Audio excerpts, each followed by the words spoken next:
Bienvenue à cette nouvelle édition de l'école des disciples, l'émission qui s'est donnée pour mission d'accompagner, de sensibiliser, d'encourager, de conseiller sur la marche avec Dieu et puis le caractère de Christ. Voilà un peu notre credo, ce qui nous motive à être là à chaque occasion pour échanger avec vous, et nous sommes reconnaissants au Seigneur qui nous permet justement encore aujourd'hui d'être là pour une nouvelle leçon qui, comme d'habitude, s'inspire des difficultés que nous relevons dans nos échanges avec les bien-aimés, des difficultés que nous rencontrons dans l'exercice du ministère, et nous pensons que le Seigneur aujourd'hui encore donnera l'occasion de pouvoir apporter des éléments de réponse, des éléments de solution. Nous parlons aujourd'hui de comprendre et grandir dans son originalité en Christ. Comprendre et grandir dans son originalité en Christ, cela part d'un constat que nous avons fait, c'est qu'il y a de plus en plus de chrétiens qui sont insatisfaits de la façon dont ils mènent leur vie avec Dieu, et quand vous essayez de comprendre un peu ce qui fait cette insatisfaction, vous vous rendez compte qu'il y a des choses basiques qu'ils n'ont pas comprises le plus souvent. C'est parce que ils ne sont pas en train de faire selon ce qu'ils trouvent normal, et ce qu'ils appellent norme est en fait ce qu'ils ont vu chez les uns et les autres. Cela me rappelle l'expérience de cette maman qui, à chaque fois que nous avions des conférences, sa question revenait, parce qu'à la fin, il y a toujours cet instant de question-réponse, et puis sa question était à chaque fois, alors son problème à chaque fois était que elle veut que sa vie de prière change. Alors, je me rappelle, je lui demande, qu'est-ce qui ne va pas avec ta vie de prière? Elle dit, mes prières sont courtes et mes moments, je n'ai pas assez de mots, mes moments de prière ne sont pas longs. Et ça revenait de manière récurrente. Alors un jour, je crois, la grâce du Seigneur m'a été accordée, son esprit m'a inspiré, je lui pose la question, mais écoute, le problème est lequel? Elle me dit, j'aimerais pouvoir prier comme les autres. Quand j'entends les gens prier, ils sont inspirés, ainsi de suite, mais moi je ne suis pas inspiré. Et du coup, alors j'ai dit, ok, mais est-ce que quand tu pries, tu fais tes prières courtes et qui ne sont pas très riches en mots, est-ce que Dieu t'exauce? Essaye de me faire un peu une liste depuis que tu as cru d'au moins 12 principales choses que tu as demandées au Seigneur, sur lesquelles tu as prié de manière insistante, que ce soit par de jeûnes, ainsi de suite. Et quand elle fait la liste, je dis maintenant commence à cocher les exaucements. Elle avait été largement exaucée. Alors je lui pose la question, ton problème c'est quoi? C'est d'être exaucé ou c'est de faire comme tu vois les autres faire? Et que ce soit aujourd'hui encore, plusieurs comme cette maman ont ce genre de problème. Ils se dénigrent, ils se méprisent, ils se morfondent, ils se détruisent parce qu'en fait, ils n'ont pas encore compris un peu que autant nous n'avons pas été appelés de la même façon, au même moment, dans les mêmes circonstances, autant nous ne recevons pas du Seigneur la même instruction sur comment est-ce que nous devons marcher. C'est très important. Nous sommes certes membres d'un même corps, nous sommes certes fils d'un même père, mais en réalité, nous ne sommes pas automatiquement identiques dans la façon de faire ou même dans la façon d'être. D'autant plus que quand nous lisons la Bible, elle nous fait comprendre que même les dons sont divers. Ce n'est pas le même don pour tout le monde. Alors, si les ministères sont divers, alors différents, si les dons sont différents, si les membres du corps sont différents, il faudrait donc que nous parvenions à comprendre cette différence. Maintenant, s'il faudrait que nous revenions dans le sens des mots, quand on parle d'originalité, cela renvoie à ce qui rend particulier, donc différent des autres. C'est-à-dire, qu'est-ce qui fait votre particularité?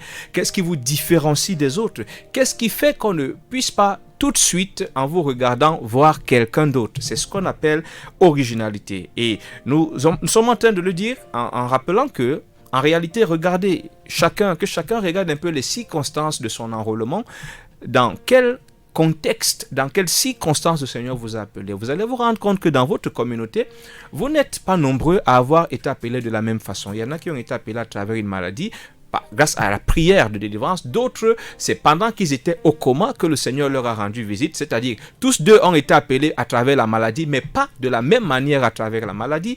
Vous trouverez d'autres qui ont été touché à l'occasion d'une campagne d'évangélisation pendant qu'on a lancé l'appel, alors que d'autres, la campagne d'évangélisation est finie, ils n'ont pas répondu à l'appel. Le message de la campagne a continué à avoir des répercussions dans leur esprit, se sont répandus dans leur chambre. Tous deux ont été enrôlés à l'occasion d'une campagne d'évangélisation, mais pas de la même manière, pas selon le même procédé. L'un, c'était pendant la campagne, l'autre, l'écho de la campagne l'a suivi jusqu'à la maison. Je crois que si nous prenons seulement ce contexte ou cet élément, nous allons nous rendre compte que déjà, la différence commence à s'opérer. Et nous évoluons en attirant notre attention sur le fait que En réalité, autant donc nous n'avons pas été appelés par les mêmes circonstances, autant nous devons comprendre que Dieu ne travaillera pas de la même façon avec nous tous. Chacun de nous a un peu ce couloir dans lequel Dieu l'appelle. Vous allez vous rendre compte dans le domaine par exemple des révélations, et moi je reviens là-dessus. Il y a des chrétiens qui se plaignent que oh vraiment Dieu ne me parle pas, Dieu ne me parle pas, Dieu ne me parle pas. Et quand vous vous asseyez pour causer avec eux, vous allez constater que en fait, ils trouvent que Dieu ne lui parle pas parce qu'il a une certaine image de comment Dieu devrait lui parler, laquelle image est alimentée par ce qu'il a vu ça et là. Ça et là, parce que les autres viennent régulièrement avec des prophéties, avec des visions. Lui n'a jamais eu de vision, n'a jamais eu de prophétie. Du coup, il estime que Dieu ne lui parle pas parce que dans sa tête, le standard, la norme, c'est ce qui se passe chez les autres, c'est qu'il y a une attitude très dangereuse. C'est pour ça qu'on a beaucoup de croyants distraits et éparpillés parce qu'ils sont en train de porter leur attention là où leur attention ne devrait pas être portée. Au lieu d'appliquer leur attention à comprendre comment Dieu fonctionne avec eux, les outils que Dieu a mis à leur disposition, ils sont en train de vouloir calquer ce qui se passe ailleurs. C'est-à-dire, c'est comme si on a même oublié que à chacun Dieu donne. À chacun Dieu donne. À chacun Dieu donne dans sa souveraineté un certain procédé. Cela me rappelle aussi ce frère qui se plaignait, il n'a jamais eu de songe. Il n'a jamais eu de songe. Alors, et dans les échanges, il fallait lui faire comprendre qu'en réalité, c'est pas à tout le monde, c'est pas à tout le monde que Dieu parlera à travers les songes. Il y a même des gens qui, en fait, dont les prédispositions sont la raison pour laquelle Dieu ne leur parle pas d'une certaine façon. Parce que, par exemple, s'il vient peut-être avec la prophétie ou alors par la voix de l'esprit qui leur parle à l'intérieur, ils vont justement tout mélanger, peut-être parce que c'est des gens qui sont tellement cartésiens, tellement sceptiques qu'à tout moment, leurs pensées s'embrouillent et tout peut se confondre. Du coup, ceux-là, le Seigneur jugera bon, dans un premier temps, de leur parler à travers des versets bibliques. Et à chaque fois qu'ils ouvrent la Bible, ils ont cette révélation, ils entendent cette voix de Dieu avec autorité à travers les versets qu'ils sont en train de lire. Vous trouverez d'autres que c'est à travers des songes, parce que si le Seigneur venait à leur parler à travers des visions, ben il les confondra à leurs pensées. Déjà, certains chrétiens souffrent tellement de complexes, de manque d'estime de soi, que parfois même, lorsque Dieu leur parle de manière évidente, ils trouvent qu'ils sont trop impurs, trop indignes pour que Dieu leur parle, du coup, ils vont rejeter. Alors, maintenant, parfois pour ce genre de chrétiens, le Seigneur jugera utile de venir par un songe, parce que vous savez pertinemment que ce songe, vous n'avez pas pu le monter de toutes pièces. Vous avez dormi, parfois vous dormez même sans prier, et puis il vient et il vous parle à travers des songes. Mais vous allez entendre, oh vraiment Dieu ne me parle pas, je prie. Je me rappelle, ce matin, j'étais en échange avec un serviteur de Dieu, et je lui disais, cite-moi 5 choses que tu voudrais voir changer dans ta vie. Et l'une des choses qu'il citait, c'est que je veux que Dieu me parle, je veux sentir Dieu. Je lui pose la question, mais pourquoi tu veux sentir Dieu? Pourquoi? Pour toi, qu'est-ce que tu vois? Et au final, ce qu'on constatait, c'est qu'en réalité, c'est parce que son regard est dehors. Bien-aimé, je prie que le Saint-Esprit commence à t'ouvrir les yeux pendant que nous sommes en train de parler. Le Seigneur ne t'a pas appelé à la même minute, de la même manière que tout le monde. Il ne t'a pas destiné à la même chose. Même si tu as destiné à la même chose, tu vas te rendre compte que ce n'est pas le même couloir. Revenons dans la Bible. Vous allez vous rendre compte que Samuel, Jérémie, Élie, Élisée, Ésaïe sont des prophètes. Tous sont des prophètes. Aujourd'hui, on a beau les appeler prophètes mineurs, prophètes majeurs, mais tous sont des prophètes. Mais quand vous allez étudier leur vie, vous allez vous rendre compte que le déploiement de Dieu, l'expression de leur ministère n'est pas la même. Alors, c'est donc dans cette particularité, parce que Dieu se glorifie aussi dans cette diversité, dans cette particularité. Si tout le monde procède de la même façon, il y a des aspects qu'on ne va pas voir. Prenons un exemple simple sur la méditation de la parole de Dieu. Tout le monde ne peut pas être orienté à procéder de la même façon. Il y a des aspects qui ne seront pas vus. Il n'y aura pas de complémentarité. Parce que si tout le monde a la même façon de faire, la complémentarité ne sert plus à rien. Il faudrait qu'un ait un bout, une certaine approche, qu'un autre ait un bout, une autre approche, de telle sorte que quand on va se retrouver, qu'on puisse justement s'enrichir. Je peux facilement apprendre de l'autre, parce que sa façon de faire qui est différente de la mienne peut devenir un enrichissement, une source d'inspiration. Mais cette habitude que nous voulons que les choses se passent systématiquement de la même façon est plutôt en train de nous affaiblir et de nous rendre carrément insipides. Je vais prendre un autre cas. Il y a un de mes fils dans la foi qui est appelé au ministère de chant. Et je me rappelle ces échanges que j'ai souvent avec lui. Je lui dis, écoute, il y a beaucoup de chantes. Les chantes, il y en a en floraison dans le corps de Christ. Il y en a qui ont de très belles voix, mais il est important que tu parviennes à identifier le type de chante que Dieu veut que tu sois. S'il t'a suscité parmi tant d'autres chantes, il y a certainement cette touche particulière qu'il attend de toi.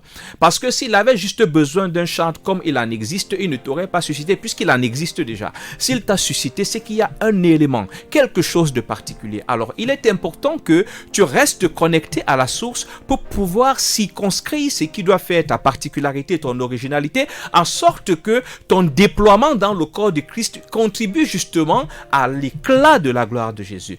Bien aimé, le fait que nous manquions d'originalité, le fait que nous voulions absolument faire comme tout le monde, le fait que nous ne soyons pas attentifs à cette orientation, à cette déclinaison dans laquelle le Seigneur est en train de nous engager, va considérablement continuer à affecter l'efficacité de l'Église. Vous allez vous rendre compte que si on prend le domaine de l'évangélisation, tout le monde n'est pas appelé à procéder de la même façon. Vous allez en trouver, c'est à travers le porte-à-porte que Dieu veut les utiliser.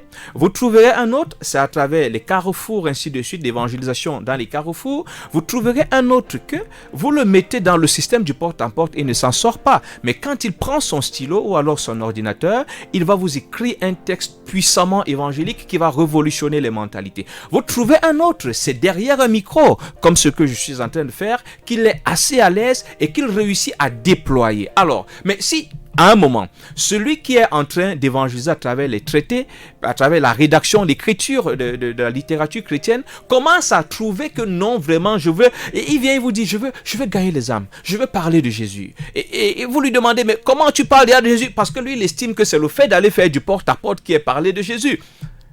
Toutes ces difficultés sont liées à une seule chose, et c'est le point focal de notre entretien de ce jour.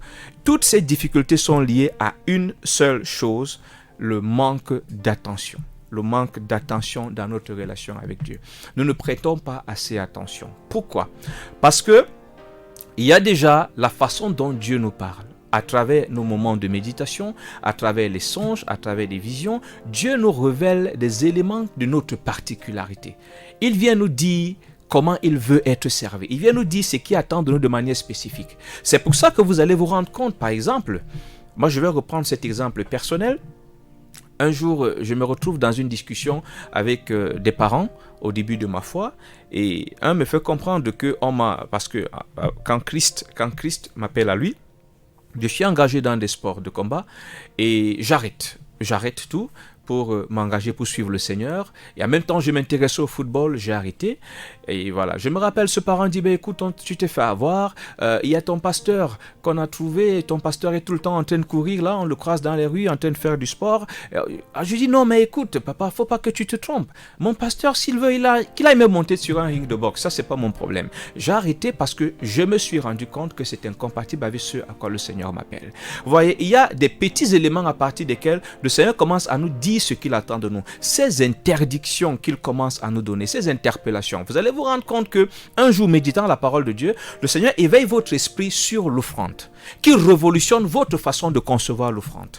Ces versets bibliques viennent complètement renverser un peu la torpeur, comment je vais dire, la médiocrité avec laquelle vous étiez en train de percevoir et pratiquer l'offrande. Et ils viennent maintenant révolutionner votre façon de faire l'offrande. Vous vous rendez compte, par exemple, je prends un exemple simple, pour vous, suite à ce que la parole vient de vous révéler, vous comprenez que l'offrande, vous devez peut-être la mettre dans un panier, je veux dire, dans une enveloppe, vous devez la faire en dansant, même si personne ne danse, et vous vous rendez compte que vous êtes peut-être dans une communauté où c'est pas comme ça que les gens font, vous êtes dans un environnement où les gens trouvent que l'offrande est un acte banal, mais c'est par là que ça commence, parce que si Dieu vous a, à travers sa parole, interpellé sur cette façon de faire l'offrande, il est en train de vous dire, mon enfant, voilà comment j'attends, en matière d'offrande, voilà comment je vais prendre plaisir à ce que tu fais.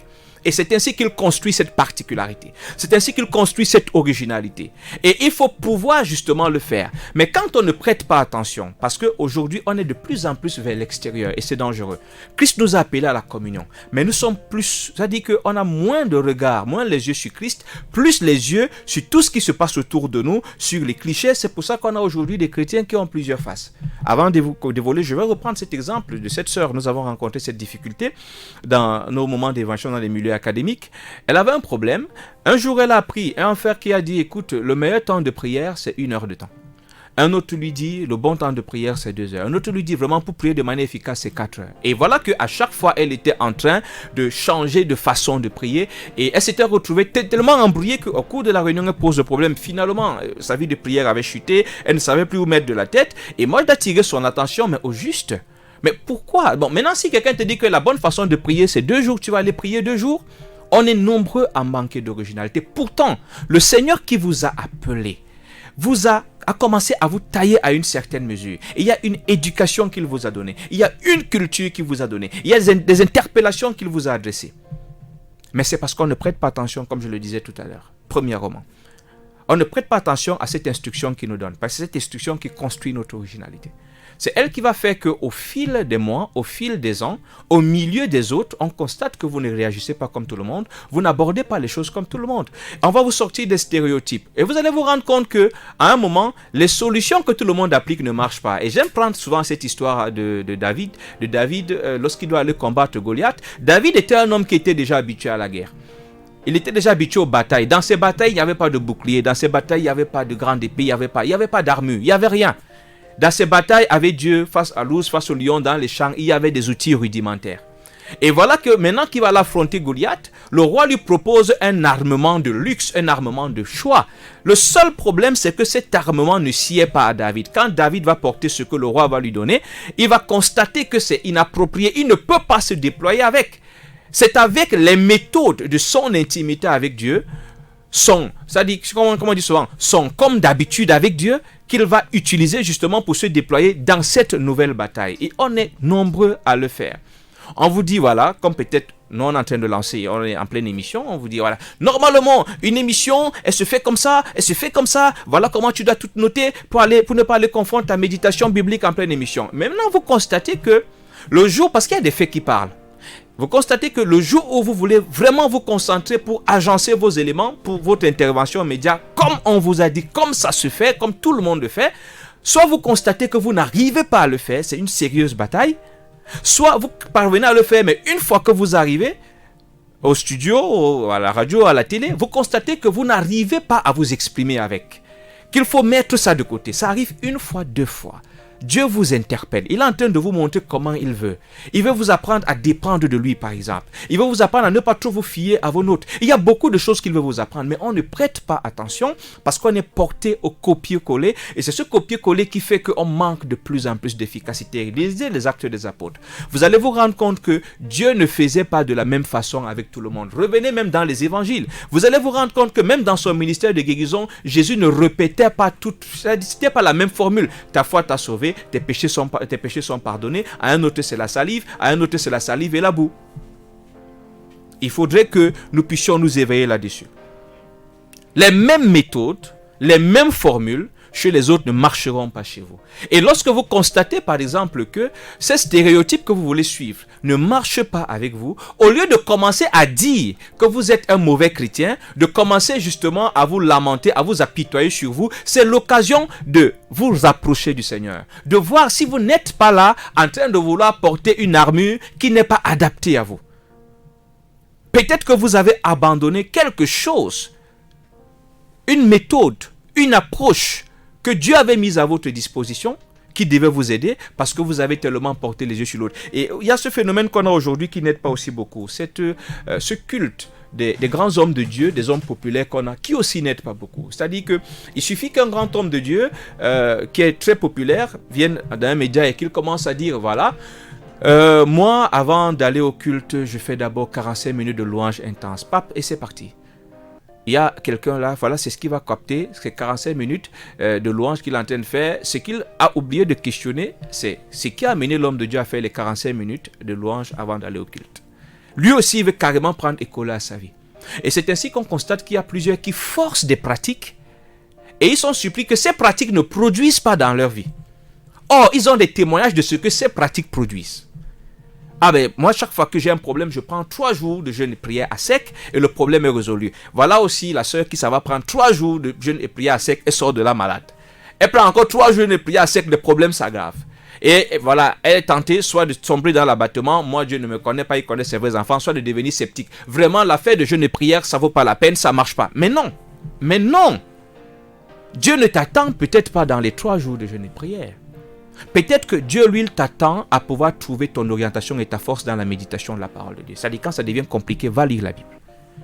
Peut-être Dieu t'attend justement dans l'adoration et dans la louange. Lorsque ça devient compliqué, va adorer. Et il y a dans ta vie plusieurs éléments qui commencent à te montrer comment le modus operandi, le mode opératoire de Dieu dans ta vie. Il y a ce qu'il te dit dans tes méditations. Il y a les songes et les visions. Mais il y a aussi les différents événements et les circonstances qui se répètent et qui peuvent te donner un message continu. C'est-à-dire qu'au fil de ces circonstances, tu peux clairement voir quelle est la tendance dans laquelle Dieu veut que tu évolues. Mais ça devient difficile.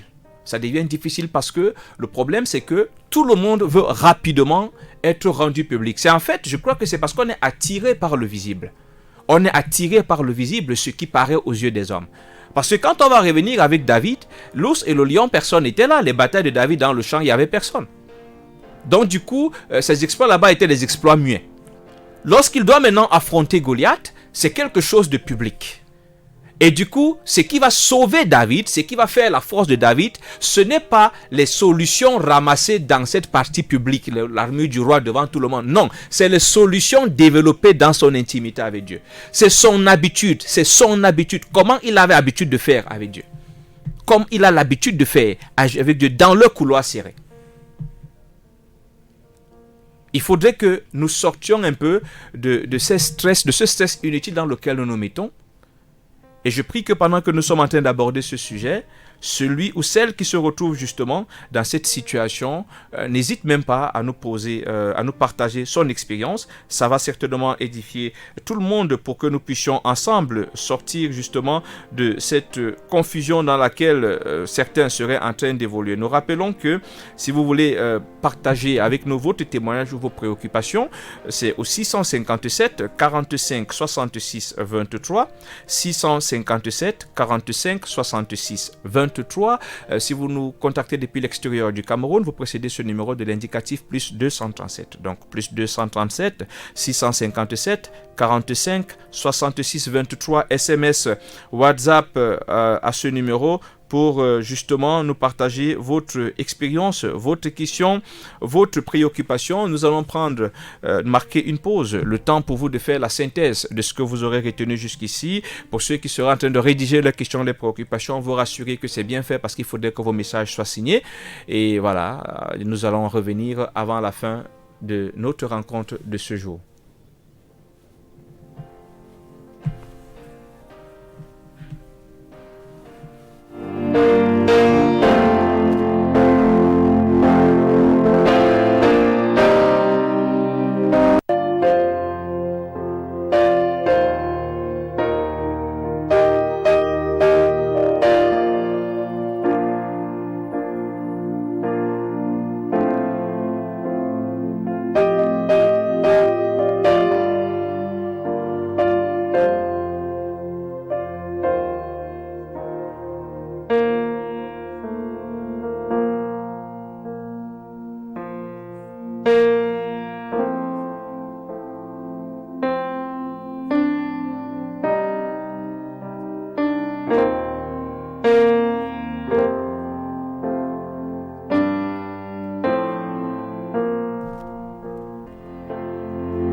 Comprendre et grandir dans son originalité en Christ, voilà le sujet qui nous rassemble à l'occasion de cette nouvelle classe de l'école des disciples.